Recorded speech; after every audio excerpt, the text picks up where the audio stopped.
On a rainy night in the era before cell phones, I was 18 years old, walking a very long way home from work. I foolishly accepted a ride home from a strange man. Small town girl living in her lonely world, and I had just gotten off a double shift. He was elderly and acted genuinely concerned for me. I also saw a Bible in the back seat. Probably safe, right? The car was old and broken down. He had to get out to open the door for me. It took him a while, as he had trouble walking with that bum leg of his. He told me the passenger door didn't open from the inside. I immediately felt weird, but years of nice girl training told me he's gone to so much trouble already, you can't say no now. We chatted for a while and he politely complimented my uniform, my hair, and told me I looked a lot like his late wife, that her spirit must have led him to help me get home. It sounded very sweet in the moment. The conversation turned if I was in school, what my hobbies were, and gradually turned to whether or not I was on my period. This was rude, but he acted like it was going to be the punchline of a joke or something. I laughingly asked him why he would even want to know. He told me very calmly, "Because if you're fertile, we should start trying for a family right away, right?" Oh shit. He said that God had kept him lonely for so many years now, but because I looked so much like his late wife, it was clear I was meant to be his. He could now start life over again and finally have lots of children like his wife was unable to do.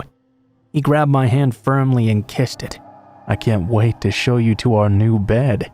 I told him I forgot something at work. He told me I could go get it tomorrow. I told him I needed to pee. He said it could wait until we got home. He was not going to let me out now. He kept talking about how things were different back then. Men are the head of the household, and women are to follow their fathers and husbands no matter what. God says this, God says that. He talked about his wedding day and how his wife's father had given her to him. I blurted out he was going to have to get my father's permission to marry me before taking me home, right? God would want that after all. You need to do that, because otherwise we would be living in sin and the marriage bed would not be holy. Luckily, I had remembered that from my many days of church sermons. He got really offended then, said he knew the Bible far better than I ever would, and of course he knew to ask my father for permission. Well, I told him we couldn't exactly live together in sin. We should go to my house instead before going home. I reminded him the street was not very far away. I was still trying to keep the conversation light and joking. I kept pushing him. That's what a godly man would do after all. He now wholeheartedly agreed. We got to the street where I had previously told him I lived. He asked which house was my parents'. I gave him a fake house number, far away from my actual house, and had him drop me off there. He wanted to come inside. I told him I needed to let my parents know about God sending me a husband before he could meet them. I said it would take a few days. Come back tomorrow. He told me, "I'll give you a few minutes, but then we need to be on our way." I told him to drive around the block so I could at least have time to pack my clothes. He nodded and finally opened the car door. I ran to that house's door and waved to him until he drove away. Then I sprinted over to my house, where I lived alone. I double-bolted my door and put the couch in front of it that night. I never saw that man again either. I did not call the police, though I wish I had. I moved in with my boyfriend a few days later, and I insisted on waiting at work from then on until he could pick me up every night.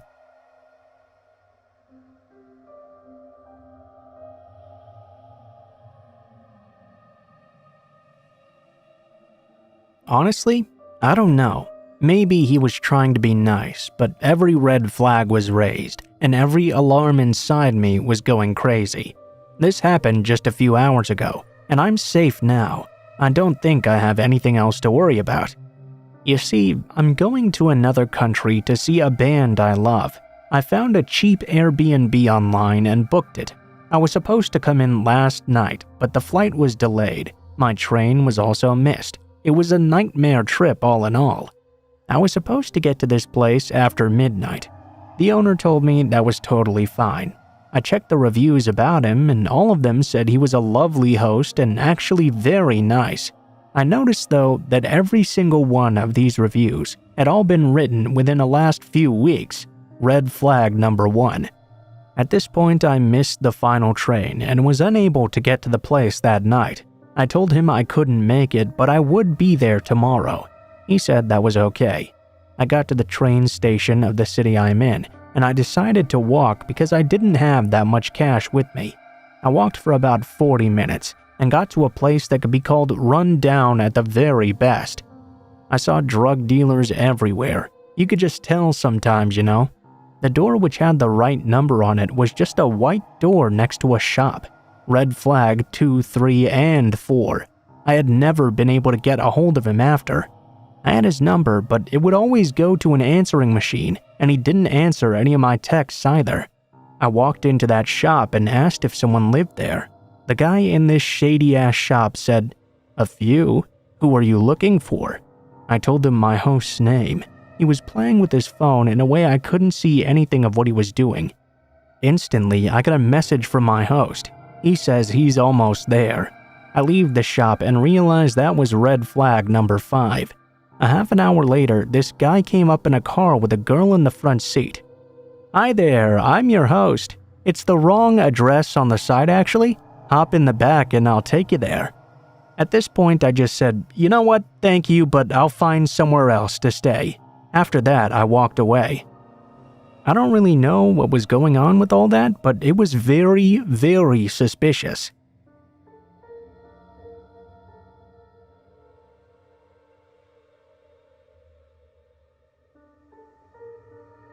This happened just a couple of months ago, so I'm still quite on edge from the experience. I had a group of friends that lived about an hour and a half away from me. I would very frequently go and hang out with them. The drive never really bothered me too much, but after this particular night, I started to really dread it. I first noticed the car following me about 20 minutes into my trip home.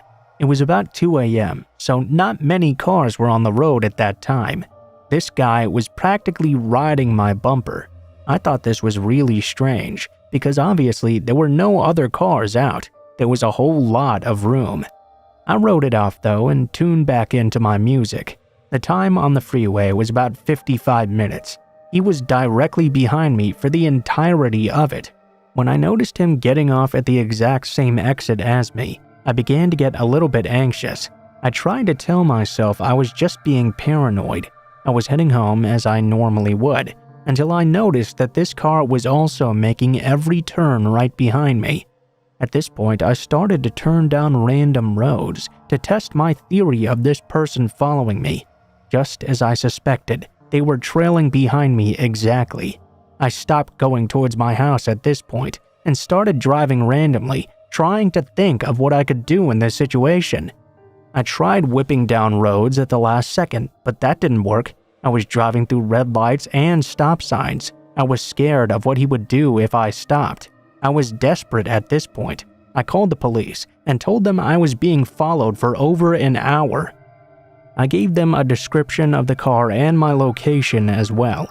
The dispatcher told me to drive to the police station and there would be officers waiting in the parking lot. As soon as I turned into it, the car sped off immediately. One of the police cruisers immediately flipped their lights on and followed them. I stayed at the station and gave my statement, but I never got a call or anything like that. After that night, I only drive during the day now. I don't know what would have happened if I were to just go straight home. Update. I followed up with the police station. The officer I spoke to said he wouldn't get into detail, but there was a lot of meth found in the man's car, along with a lot of sharp weapons as well. He's now in jail, and I definitely needed that peace of mind.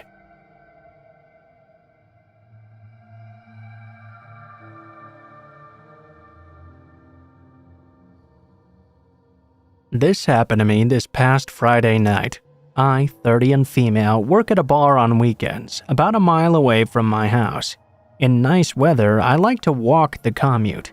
It's a quiet residential area. The halfway point between my house and work is a park with a basketball court and adjacent baseball field. Usually I won't walk both to and from work in the same day.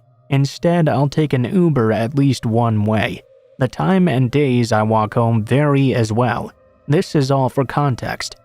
This night I left work at around 12:30 a.m. About 2 blocks away from it, I heard someone walking behind me now. At first, I thought it was one of the guys I work with. We've crossed paths on the walk home before, since we're somewhat neighbors. When I turn around to look though, no, it's a young guy, maybe my age at most. He's on the other side of the street, about a block behind me. The man now started singing. At first, I thought it was no big deal. Maybe he wanted to make sure he didn't sneak up on me and startle me.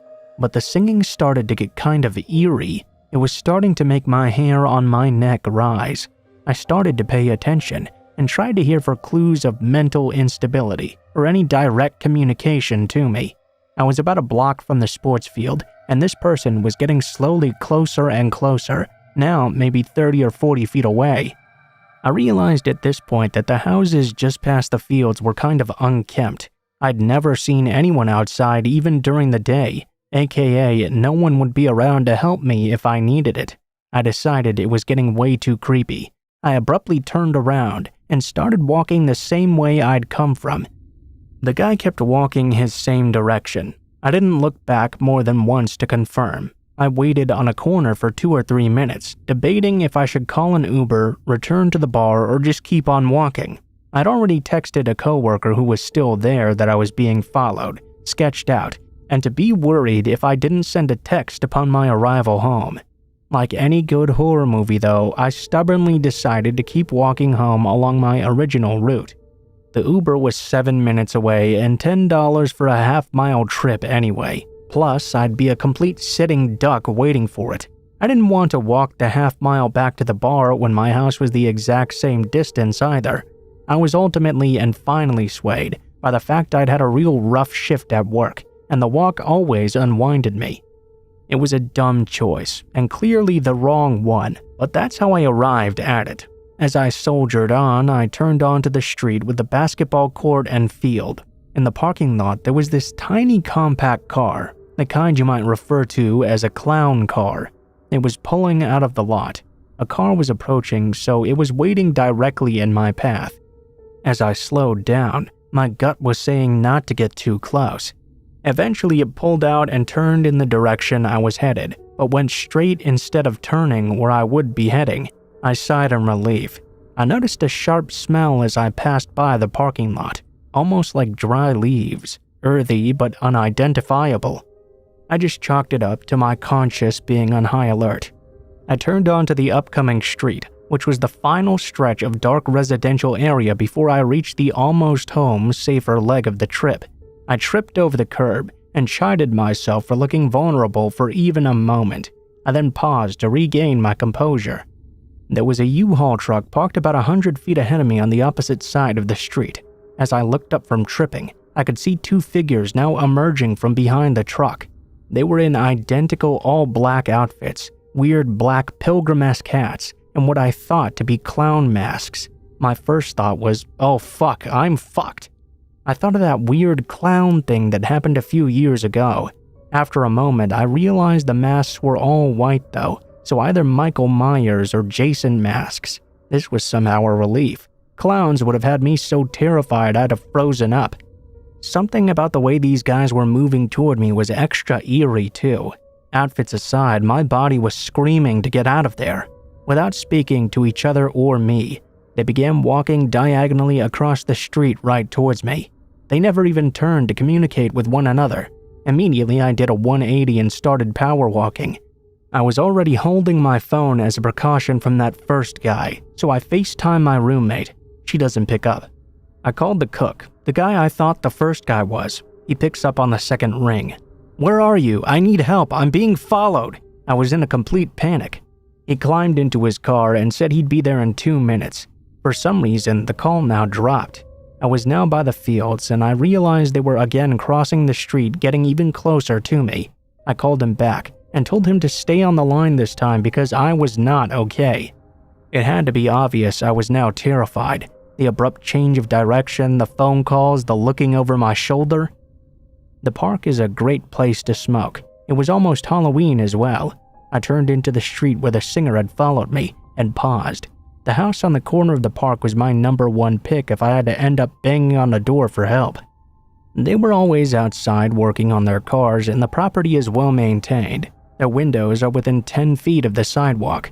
Just kinda gave off good Samaritan vibes, you know. A stark contrast to the surrounding houses I'd never seen anyone in. My friend pulled up to the corner within 2 minutes of my first call. A miracle. I ran and hopped in, tears starting to slow from the adrenaline release. We started driving back along my original path. Those guys were still there, now standing in the basketball court's parking lot, mask still on, not moving, seemingly waiting for me. They watched us as we drove away. I got home, locked my door, and did my best to calm down before going to bed. Obviously, I did not sleep very well. I called my dad the next day to share my story. He thought the first guy could have been a scout. The sharp smell could have been from either or something. He insisted I talk to the police. I worked again that night, but slightly traumatized. I got a ride in. I couldn't bear to walk that path even in broad daylight now. I stopped at the police station after work and gave them a play-by-play, but only of the two masked creeps. The first singing guy seemed kinda like a stretch to connect to them, and the cops were looking slightly skeptical as well. The one asking me for details finally turned to the other officer next to him and asked him to start his patrol at the park that night. They were polite but unfazed, didn't even take my name or anything. The last creepy bit was finally heading home that night.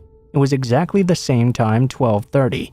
A friend was giving me a ride, and we decided to take the same route and see if anything seemed off. That same clown car was parked in the basketball court parking lot. My friend suggested pulling over, half kidding, but I insisted we not even try to fuck around with that.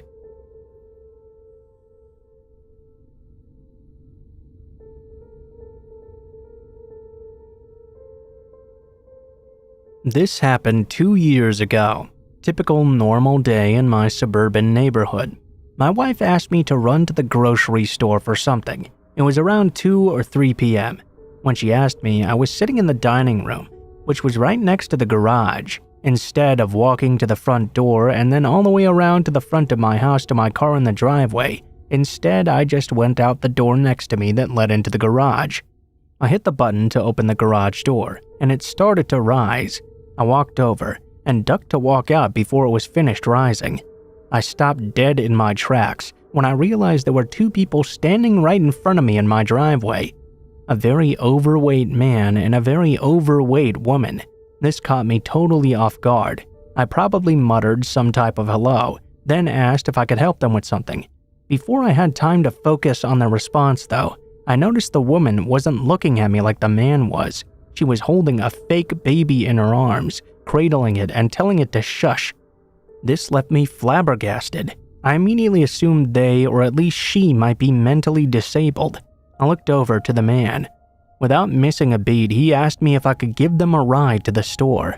I made up some excuse why I couldn't take them, even though that's where I was going. The man's face immediately turned red. The woman never even looked up at me. I walked around them and got in my car. I locked it, hit the garage door opener on my visor, and then called my wife. Meanwhile, the man was glaring at me through the windshield. I told my wife what was going on, and to make sure all the doors and windows were locked just in case. Before backing out of my driveway, I waited for the 2 people to start walking away. Eventually, they did. I asked my wife if she wanted me to stay instead. She wasn't worried though. She told me it was fine. She'd still like me to go and get what she needed. The grocery store was only a couple miles away from my house. I grabbed the item, paid, and left as quickly as possible, still kind of worried about that strange encounter I'd had. As I was driving back home, I saw the 2 people walking down the sidewalk toward me. The woman was still looking down. The man saw me again and got very obviously upset, then walked out into the middle of the road in front of me. I could tell he was trying to say something, but instead I drove around him and continued home. My wife called the non-emergency number, and they told us they'd send an available officer to the area to drive around and take a look. I never saw them again. I have no idea if they were going house to house asking for a ride or what. A part of me feels bad thinking they both might have been mentally disabled and just wanted a ride to the store, but the whole encounter was just too bizarre. If they hadn't surprised and spooked me the way they did, I may have given their request more consideration.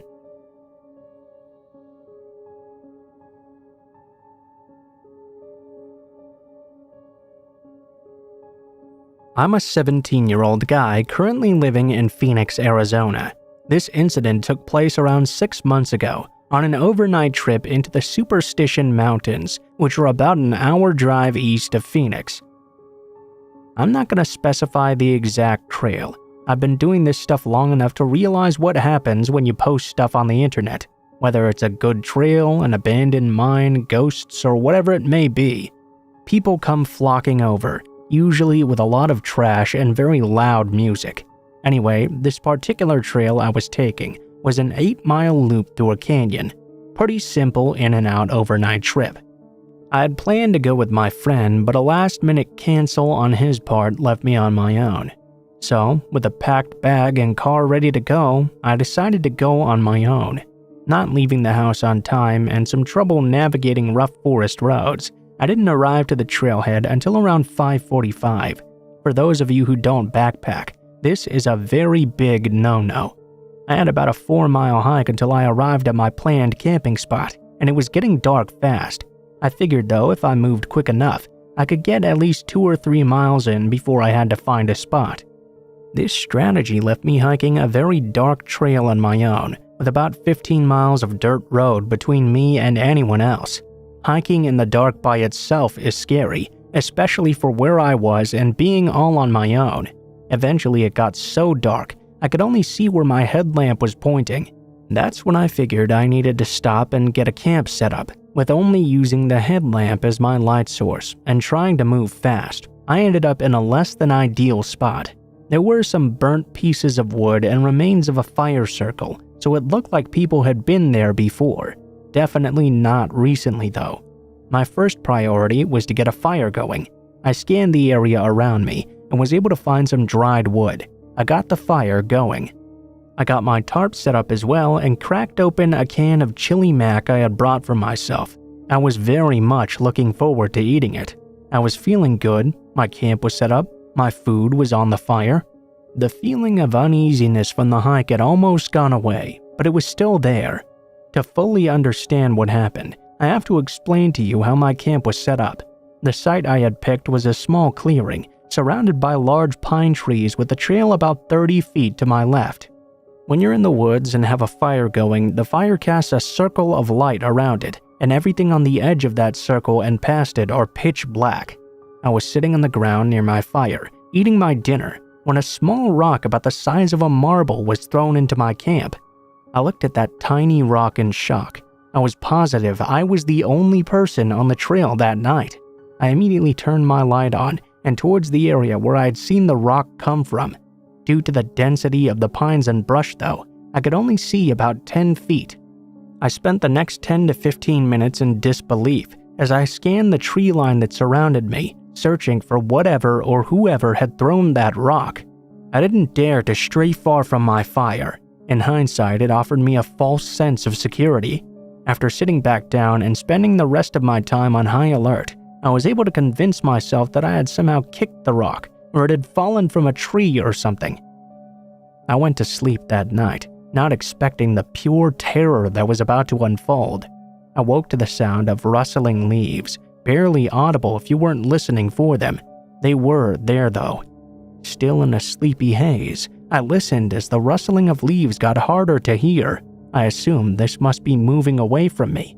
I went to grab my handheld flashlight that I had left next to me when I had fallen asleep. The more I looked though, the more scared I got. I realized it was no longer there. I stood up in my sleeping bag and ducked out of my tarp and looked around. I was able to see a light off in the woods. It couldn't have been more than 15 feet away. It was my flashlight, laying on the ground in a pile of leaves. This is one of the few moments in my life where I must have almost shit my pants. The flashlight I had left sitting right next to me when I had fallen asleep a few hours ago was now away from me past the tree line out in the woods. I hurriedly slipped on my boots, clutching my knife in my other hand, and keeping my head on a swivel, I weighed my options. Stay here and wait out the night, or attempt the 3-mile hike back in the car in the dark. I figured whatever or whoever was out there was definitely gonna have a better advantage if I was out on the trail without a light. I decided to stay at the camp and wait out the night there. Eventually, whatever it was came back. I could hear it walking through the woods. It was far off, but I could still hear. It sounded like someone walking slowly by, like they were on a gentle stroll without a care in the world. Sometimes it would walk far away and I would lose the sound of the steps altogether. An hour later, maybe 2, it would return, fainter than ever. This went on for about 3 or 4 hours until I listened as the steps got closer and closer. They were about 7 feet away from me. At this point, the fire had gotten very small as I had run out of wood in my pile. The footsteps stopped and everything went totally silent. Clutching a knife in my hand and prayed I would not hear anything further. I stayed like that until the sun cast enough light that I could see that I was alone in my campsite. I packed up my things and speed walked the 3 miles back down the trail I had taken. I arrived at the empty dirt road where my car was parked and sprinted to it. As I unlocked my Subaru, I jumped in and drove and didn't stop until I had put at least 20 miles between me and that place. I stopped at a gas station in Apache Junction to buy a Red Bull, but mostly to see or talk to another person. As I exited the store, I was able to read what was written in the dust on the back window of my car. Sleep well. A lot of weird things have happened to me on my various adventures through Arizona, but this is the weirdest and scariest by far, so I thought I'd share it. There is a seriously deranged person living in the Superstition Mountains. Do yourself a favor and stay as far away from those mountains as you can.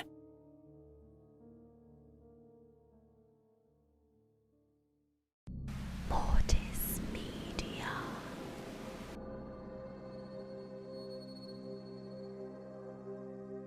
Good evening all, and welcome. A police officer's job is never easy, let alone when they have to deal with the much darker sides of humanity. Be warned, some of these stories are particularly disturbing. Tread lightly. For now though, it's time to get comfortable and let the darkness take control. I was 21 and recently became a police officer, and was also recently dumped. So my friend suggested Tinder. As a 21-year-old and new cop, I had the I'm invincible and I can take on anyone mentality. I matched with a very good-looking out-of-my-league female. We chatted and eventually set up a date to meet. She said she had a great open field to look at stars and hang out, and we could meet up at her house. So the night came, and I was excited, and she seemed to be excited when I picked her up. She guided me to the field, and it looked nice. Open space, woods, deer, and other wildlife. In the field, I noticed really dim headlights in the distance. Then, the van started driving towards us and pulled up right in front of us, almost close enough to block me from going forward. I told her to stay in the car and that I would go say hi. I grabbed my flashlight, the one I had in the car, and walked up. In the front driver's side of the van, there was a decently sized man. I asked him what was going on, and if he could back up a little bit. He was very polite. He said that he was the owner of the property, and said that he didn't mean to scare us. He told me he'd been having trouble with poachers on this property for a while, and just wanted to make sure we weren't going to be shooting at anything. I assured him that we only came out to look at some stars and wildlife, and he was perfectly okay with that, and told me to have a nice date and drove away. After that, the girl was texting non-stop. Around an hour later, I saw headlights coming towards us again, this time at a really fast pace. We hopped in the car, and I moved it to a more defensive position. The same man came close enough to almost hit my car. She hopped out of the car at that point and ran towards the guy. I immediately knew I was screwed. I got out and gave them commands to back up and get on the ground. Neither of them complied, obviously. He then proceeded to charge me and knock me over to the ground. Luckily, I was able to get him on his back and get him up, and saw my date grab a metal pipe from the van. She told me they had a gun and to give them all the money in my truck and that I wouldn't get hurt. Of course, with my I'm invincible mentality, I said no. She started to cry and saying that she didn't want to hurt me. He then started to go back towards the car. At that point, I told them I was a cop, drew my concealed firearm and lay on the ground. After a moment of shock from all of us, they complied. I was able to call 911, tell them my name and badge number, and that I had two at gunpoint and needed backup immediately. I gave our dispatcher the best directions I could to this field while on the phone. They both fled. Again, stupid young cop mentality. I chased him for about 30 seconds and heard 3 loud pops and saw muzzle flash. My invincibility mentality went right out the window. I ran like hell back towards my car and peeled the hell out of there. I went back to the area, the one I picked her up in, called dispatch again, and had officers come to that location. Of course, the first officer to pull me up was my sergeant and my field training officer. Of course, they were both completely understanding and didn't give me any shit about it at all. The most used word was dumbass and stupid rookie. I hopped in their car and went towards the field. The van luckily was still there. I was told to shut my mouth and only come out if they started getting shot at. They cleared the area and started looking in the van. They found meth right on the center console and searched the car. What scared me the most was when my field training officer and sergeant came back to the patrol car, let me out, and told me to come look in the back of the van. Both of them were pale, looked horrified. But there in the back of the van were several knives, duct tape, lighter fluid, and a decent amount of rifle ammunition, handcuffs, and what looked to be dried blood. In the front passenger side, we found an AR-15 style rifle, 2 more handguns, and we called for immediate backup and detectives. When they investigated the blood, it turns out it wasn't blood. The plates had been stolen, and the van was reported stolen. I still get shit about the whole encounter, but luckily, no one got hurt. I will never use online dating again. Ever. I am a 25-year-old Latino male. I live in a large city and am married and have 2 kids. But that's besides the point. It has nothing to do with them. Onto the story. It's really bizarre. I work at a 10-floor building as an armed guard for solely the interior part of the building.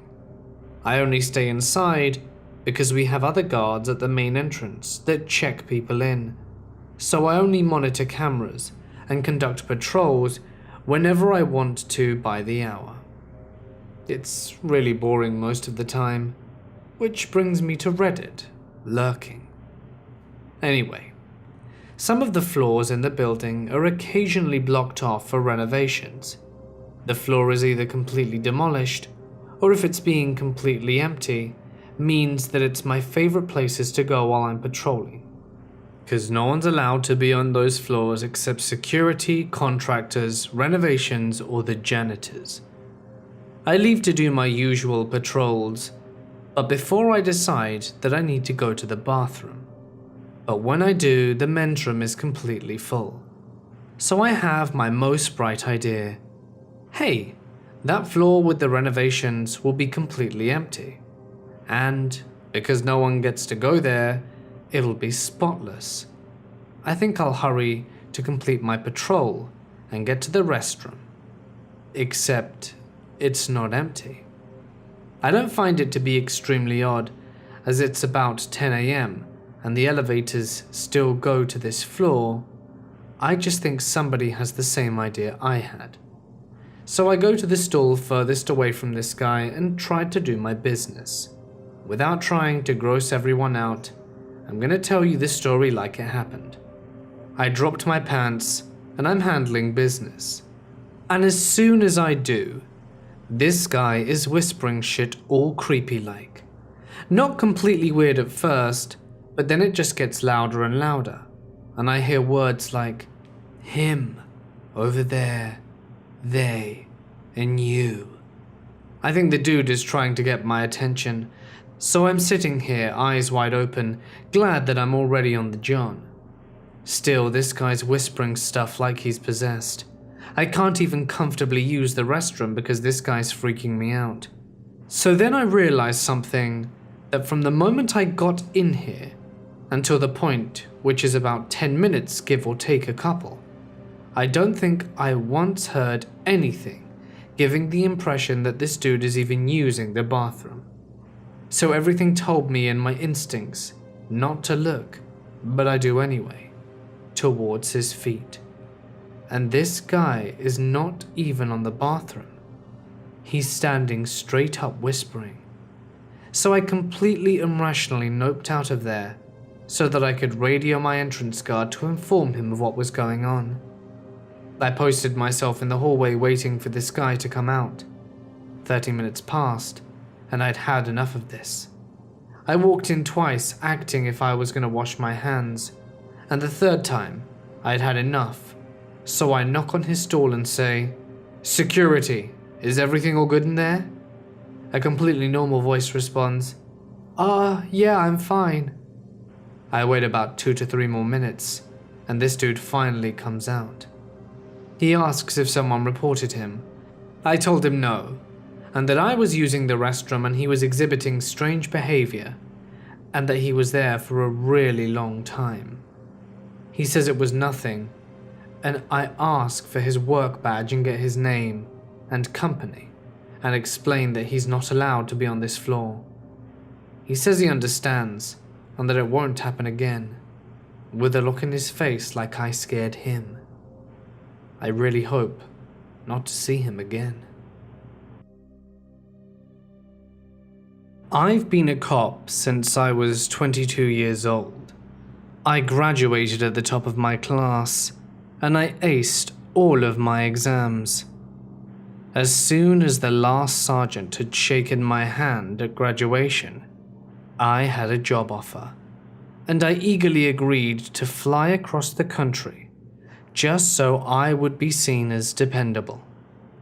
Even so, nothing that they could have taught me in training would have prepared me for the horror that can stem from living in Vermont. If the freezing temperatures or black bears don't kill you, then there's plenty of other things that will. When I first agreed to take the job as an assistant trainer at the State Police Barracks in Newport, I thought that it would all be pretty green mountains and delicious maple syrup. But I was wrong. I originally hail from Anaheim, California, and I'm convinced that this frigid wasteland will be the death of me. I've always considered myself a tough chick, but I know now that I was woefully unequipped to handle the things that lurk out there. The call that started my living nightmare should have been a standard domestic abuse case, but instead, it ruined my entire perception of reality. In the 3.5 years that I've been here, I've seen humans and animals frozen to death, lumberjacks squished to death by fallen trees, cars that were totaled after running into a gigantic moose, and timber rattlesnakes that are as mean as any diamondback. I thought those were bad enough encounters, but I wasn't prepared to find myself in a situation that I was utterly unprepared for. I had daydreamed about how to get out of tons of different tricky, life-threatening scenarios before, but never had I envisioned myself in one that I straight up couldn't figure out how to handle. I didn't have any paperwork left to do last Sunday, and since I'm field trained, I asked my friend Officer T if I could ride with him on a domestic abuse case that had just come in. His partner had already left for the night, so he readily agreed to take me along as backup. As we threw on our jackets and headed out the snow-dusted patrol cruiser, I felt a flutter of excitement. I hadn't gone out in the field for a few months, and I had been itching for some action, now that most of my recent classes had graduated.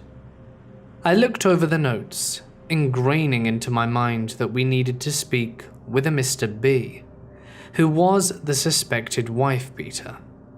Officer T and I drove for about 15 minutes, eventually finding ourselves on one of those pothole-covered roads that Vermont is famous for.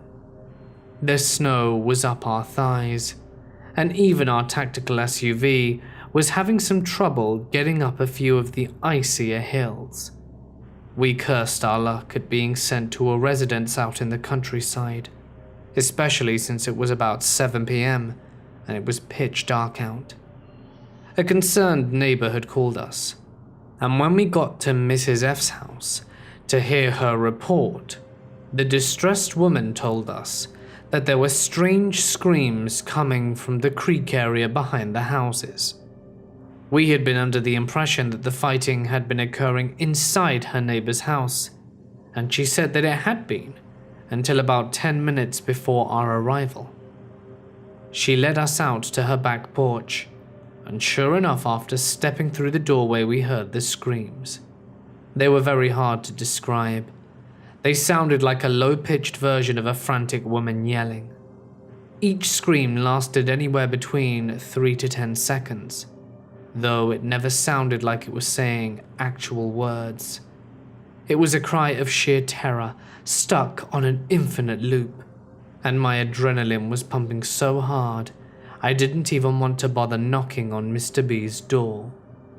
Normal protocol dictates that we should go next door and question the suspects, but under circumstances where someone is clearly in trouble, we're allowed to prioritize the public's safety over standard inquiries. We sprinted from the porch, making our way as quickly but carefully as we could towards the sound. Officer T and I heard 2 more screams, which were getting louder as we approached the creek. We were both getting a little unnerved. As we made our way into the woods, we quietly discussed if it could be an animal.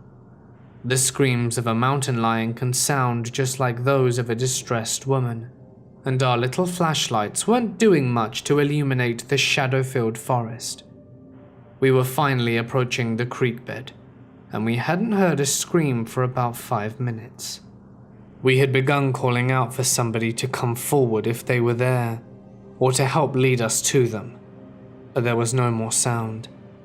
I began checking for footprints, and there were only ours, and something that looked vaguely deer-like.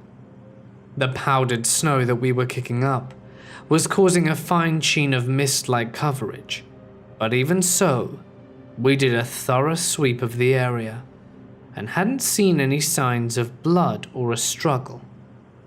Officer T and I were just about to turn back and head for the car, when the air around us erupted into a cacophony of shouting, screaming, and savage howling. We were both startled, and I could see my confusion echoed in his face.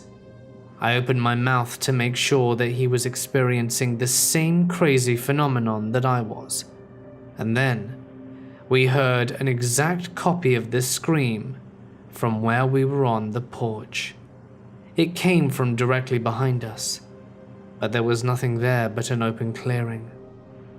Officer T resolutely marched into the woods on the opposite side of the clearing to investigate, and then there was another chunk of silence for several minutes.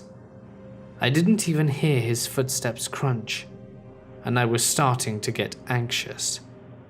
About 10 minutes later, he emerged from a different direction, and for a split second, I thought I saw his eyes shine red in the beam of my flashlight. I dismissed the thought, knowing that the glint of snow off the light was playing tricks on me. Officer T beckoned me over, but I told him that we needed to get out of there. He looked almost angry for a moment. Then, he crossed the clearing to me. I watched with unease as he plowed awkwardly through the snow, stumbling like he had been drinking. I was about to ask what was wrong with him when an odd cry came from our right, and I nearly screamed out loud. That was the last straw for me. I grabbed Officer T's arms and all, but I dragged him through the snow, keeping a firm grip on his bicep so that he wouldn't stumble again. I was about 60 pounds lighter than him, but my adrenaline was pumping so strongly that I was able to get through the snow and up the hill like it was nothing. Just as we got halfway up to the house, the scream came once again. It was so loud that it seemed to be right next to me, and I frantically shone my flashlight around. There was nothing. In that glacial Vermont forest, there was no glinting of animal eyes, no rustling of bushes, no sound of footfalls, just tense silence. As I frantically traced our steps back to the house, a desperate wail sliced through the air. And it almost sounded like my name. It lasted for about 10 seconds straight, and it was much louder than before. By this time, I was terrified, but I kept my wits about me enough to stop and tell Mrs. F to call us if anything else occurred. She never did call again, and I got us out of there as fast as the cruiser would safely go. I still don't know what was in those woods, but even as an avid outdoors woman, I know no animal makes that kind of wail. One thing in particular which still gives me shivers is how completely silent between the screams it was. That might not seem odd, but during the harsh winters in Vermont, there's still always some type of ambient sound when you're in a forest, even if it's just the lonesome cries of non-migratory crows, or the wind causing bare branches to rub together. There's always something. That night though, even back by Mrs. F's house, away from the source of the wailing, there was no sound. Whenever I bring this up, Officer T just says the same cryptic sentence, and he tells me I should be glad we got out of there alive, because the danger was closer than I knew. I was working in a jail as a detention officer. I had just finished our morning routine of passing single-bladed shaving razors to our medical solitary tank when the control room radios me. The inmates were asking for help because somebody cut themselves. Thinking nothing of it, I casually grab a band-aid and head back to the tank. Once back at the tank, I roll the door and enter the tank. Immediately, the other inmate starts yelling that Mark was losing his shit and to help him. I rush to his cell, which is number 10 of 10 in the tank, and it was at the very end, and across from number 5. I get to his cell, which the door had bars across it running vertically, which you can nearly fit your entire arm through. Now Mark is facing his mirror over the sink, repeatedly pronouncing, "I gotta cut this bitch's name off my neck." To add, he is also holding the single blade from the razor which he broke open. and trying to get his attention by saying his name. I had a good rapport with him, so I was hoping it would come in handy. Unluckily for myself though, it did. Mark turns around, blade in hand, makes eye contact with me, and in a single fluid motion, he slices himself from the left ear down to the middle of his throat, all while stating, "I gotta get this name off my neck." Due to the location of the cut, and having nicked his carotid artery, I got hit across the face with arterial spray, which then proceeded to spray all over the walls of his cell as well. After being in shock for a moment as to what happened, I regained my sense and called for backup and called for an ambulance for suicide attempt, even though I fully believe he just wanted his ex's name off his neck. To short it up, now my help arrives. We wrestle Mark to the ground and remove the blade from his grasp and apply pressure to his neck while waiting for the paramedics to get there. Mark gets sent to the North Texas State Hospital of Vernon for the criminally insane, arrives back to jail a few weeks later, and attempts to do the same thing 2 more times. Still has his life lucky enough for him. A few weeks after, when Mark finally got back on his meds and things were under control, he called me back to his new cell. This time it was to apologize for getting blood on me and to thank me for saving his life. He also wanted to let me know that on a personal level, that he had hepatitis C. He said he was honestly worried that he'd ruined the man's life who'd saved him. I'd already gotten tested, and thankfully, I'm hepatitis C free. But I deeply appreciated the concern that he showed at that point. For him to say that, I really must have meant something. I worked as a crime reporter in the New York City area circa 2010. I had a few very memorable nights. First night out, a guy had committed suicide by jumping off a 30-ish story building. Landed headfirst near a playground, luckily at night, and it was a mess. I teamed up with a local newspaper guy, as I was TV, to collect facts. I was full of adrenaline, running around like crazy. The newspaper guy was a veteran of this, and after 20 or so minutes he came back and said he left a note. He was depressed about losing his custody of his kids. He was just a waiter though, nobody important. I can't blame the other reporter in hindsight. You've got to be callous to do the job. And I quit less than a year later. Another thing I witnessed was suicide by the subway. The body was in separate pieces and was taken out in 3 bags. There was a woman who was burned to death in her apartment. Her upper torso literally looked like charred barbecue chicken. She was alive. They wheeled her out. The sound she made struggling to breathe was terrible. To end on a positive note though, I responded to a shooting outside of a barbershop. Tons of cops and a few detectives. We, as in the newspaper guy and I, get our shots. Shell casings, emergency vehicles, street signs, the works. And then a civilian comes up to us and says, "Hey, there are a few drops of blood on the sidewalk over there." I tell a patrolman and point out the spot.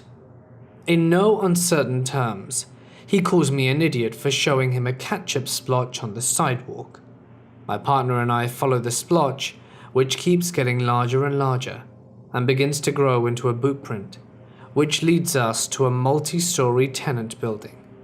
The elevator floor is covered with blood, and the elevator is out of order. It's a hot day, so my partner and I look at each other and resign ourselves to hauling ass up the stairs. We hit the 3rd floor, and the air reeks of pennies. Outside an apartment door, there's a towel, a boot, and a ton of blood. Just as we get there, a patrolman starts jogging down the hall towards us to kick us out. We had just beaten the NYPD to the scene. We got our shots and left. Turns out the guy had been shot in the leg. Rather than wait around for someone to try a second time, he hopped his ass to a family member's house, wrapped the wound, and called himself an ambulance. He was laid up in hospital, but came out fine.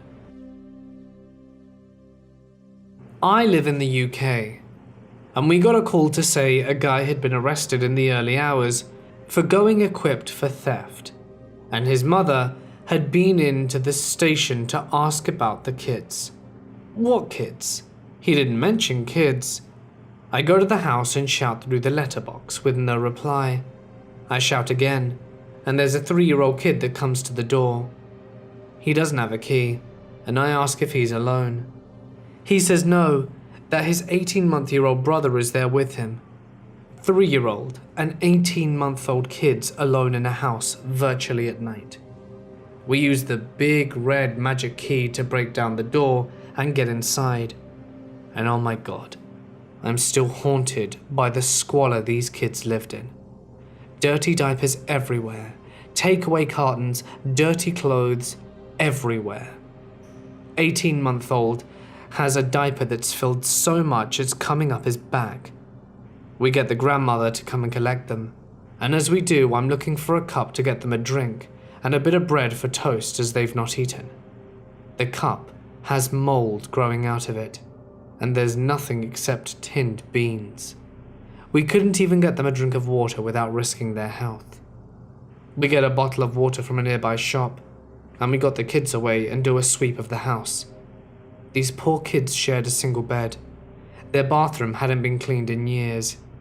We go into the dad's bedroom, and he's got cannabis growing, set up in a small tent. This could have been set on fire at any point, and these kids would have perished. We get all of that cleared up and bagged as evidence. I go through the house switching off all the electronic appliances and get to his computer, which is still running. I move the mouse to shut it down, and there are pictures of young children, girls, between the ages of 12 to 13, naked. I've never been so disgusted and angry at one man and the way he lived like that, let alone made his kids lived in that environment. He got a lengthy bail date, lost the kids and lost his house. They live with his grandmother now. They're too good for him, really. I heard the other guy on the beat get dispatched to a well-being check of an elderly lady. After a few minutes, the guy asks for a supervisor. A few minutes later, they dispatch me to the lady's house. I get there, and the supervisor asks me to climb in through an unsecured window at the back of the house, because I am of a smaller stature. I get to the window and tell it's the bedroom. I can hear a loud television in the other room, and I know it's Fox News. I yell out, "Police, does anyone need help?" As I climb through the window, I hear an old raspy voice call, "Here." I run out of the bedroom down the hall to where I heard the voice from. From the living room, I see a lady laying face down in the dining room area. I call out for her. "Mom, did you fall? Are you hurt?" I run to her, but she's not moving. I touch her hand, and it's ice cold. She's dead. She's been dead for a few days.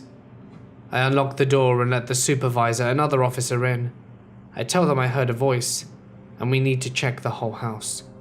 No one else was in there. I know the TV was on, but I could tell that it was the news, and I heard the voice over it. What the hell did I hear? I'm going to be honest. I'm a bit of a grumpy tomboy, and I never imagined that I would end up with a would-be stalker, especially not with the career I chose. I was a forensic death investigator. Forensic police officers that generally work with the DA's office and/or the medical examiner's office that look into cases of suspicious deaths, homicides, suicides, and accidents. Occasionally, I'd run into people who had a passing interest in what I did because they'd seen CSI or Law & Order a few times. No big deal, right? Wrong. So very, very wrong. It started with a homicide scene I'd been called to at an ungodly hour in the morning, when Mr. Fanboy showed up. He was around his late 30s to early 40s, average height and modestly fit, chattering away with some of the poor unis guarding the scene. Not a big deal. It happens because most people are curious, but then he whips out a camera and starts snapping a few pictures.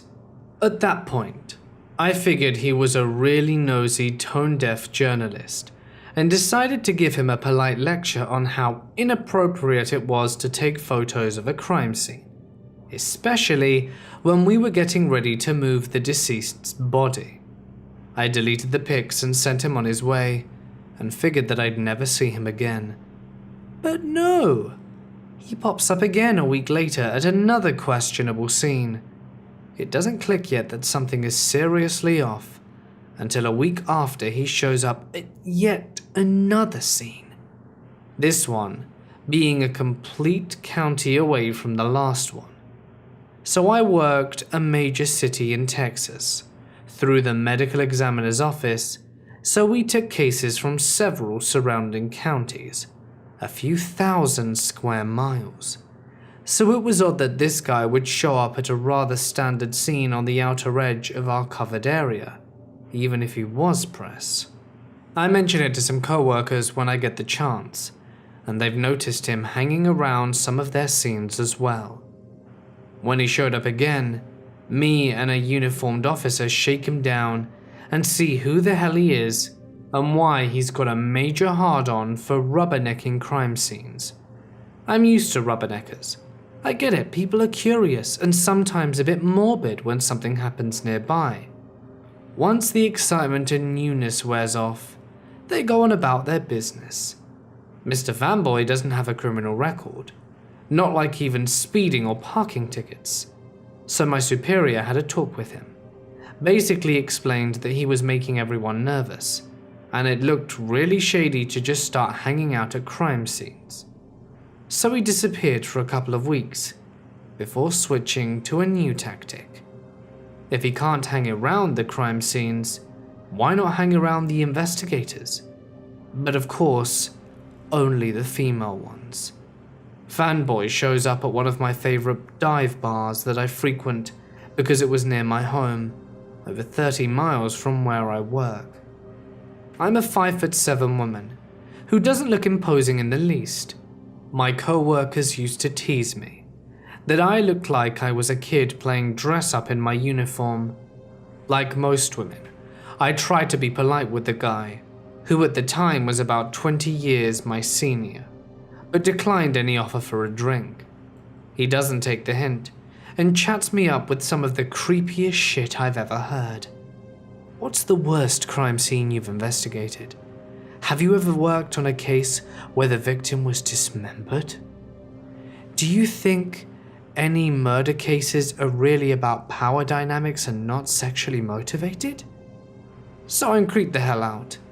Those are things I don't want to talk about with the therapist, much less with a dude who's giving me some seriously murdery vibes. I completely shut him down. I'm not even trying to be polite, and he seems to be a little put off, but not even apologetic in the least. I went home, put my service weapon back on, and called my supervisor to give them a heads up and start a paper trail for the RO. He was served with a cease and desist, and a few days later, I figured that the threat of an RO and trouble with the police would deter him from escalating any further.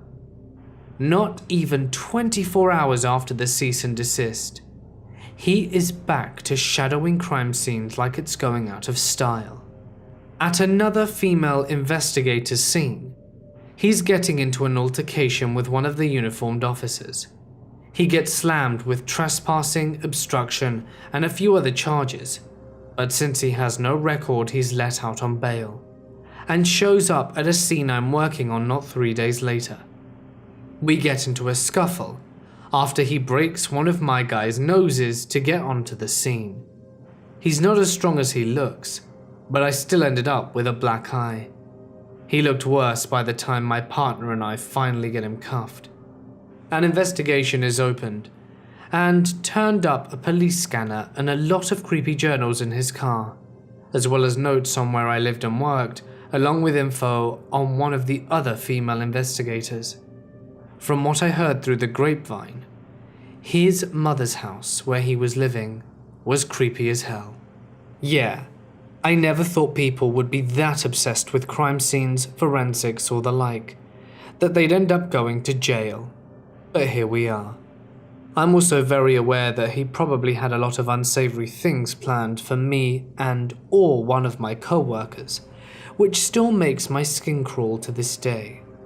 So creepy forensic fanboy, who was also probably a Dexter wannabe who watched way too much CSI and Bones, if you ever get out of prison, let's not meet again.